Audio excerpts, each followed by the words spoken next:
All right, let's talk about one of literature's most famous and most controversial books, Joseph Conrad's 1899 novella, Heart of Darkness.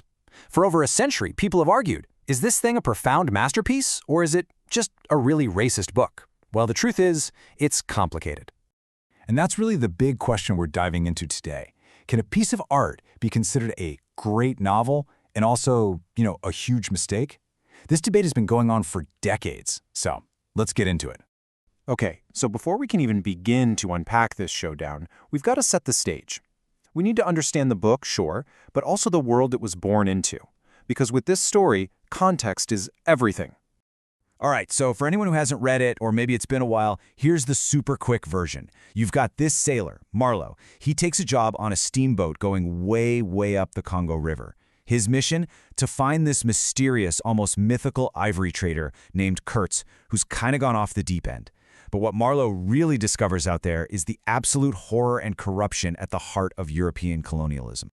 And you have to remember the world Conrad was living in when he wrote this. We're talking the late 1800s. This was the absolute height of the scramble for Africa. European powers were literally drawing lines on a map and carving up an entire continent for themselves. And get this, a lot of mainstream science at the time was pushing so-called scientific racism, this idea that you could rank human races in a hierarchy. So Heart of Darkness didn't just pop out of nowhere. It was a product of its time, for sure. Okay, so with that background, let's jump into the first side of the argument, the case against Conrad. And the most powerful, most famous critique of this book as a racist text comes from one of Africa's greatest writers. And boom, here it is. This is the quote that basically lit the match on the modern debate. In 1975, the incredible Nigerian novelist Chinua Achebe, you definitely know him from Things Fall Apart, gave this now famous lecture. And he did not pull any punches. He flat out called the book a profoundly racist text, full stop. So what was Achebe's main beef? Well, this right here gets to the heart of it. Just look at the difference in how characters are treated. The Europeans, they get names, they have complicated feelings, psychological depth. They're real characters. And the African characters, they're basically just there. They're anonymous, they don't speak. They're described almost like a piece of the scenery, not like actual human beings. So let's break down Achebe's core points. First, he says Africa isn't a real place in the book. It's just a spooky backdrop for some European guy's meltdown. Second, the African people in the story are completely denied their humanity. Third, the language Conrad uses to describe them is just plain dehumanizing.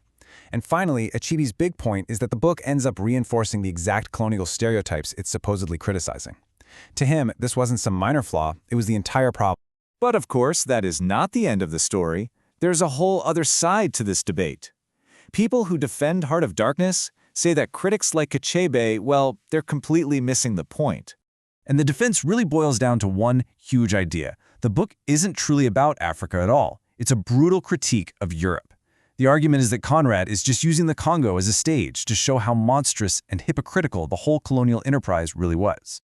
And you can see that argument play out right here. On one hand, the book is incredibly graphic about the greed and violence of the ivory trade. But maybe even more importantly, it just rips apart the hypocrisy of it all. This idea that Europe was on a civilizing mission is shown to be a total sham. And Kurtz's famous final words, right?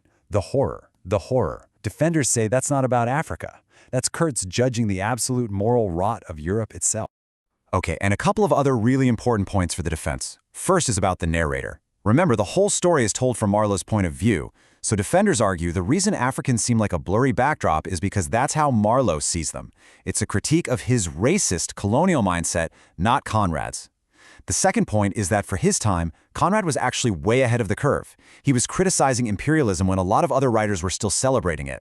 So there you have it. Two completely opposite takes. Is it racist trash or a radical critique of empire? But what if it's not that simple? What if the answer isn't one or the other? What if it's both?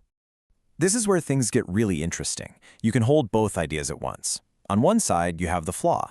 Yes, the book is full of racist language from its era. On the other, you have the critique. It powerfully exposes the corrupt system of colonialism. And what about the Africans lacking inner lives? Well, maybe that absence is the whole point. It shows us how blind the narrator, Marlowe, truly is. And that's really the synthesis here. It's not an either-or situation.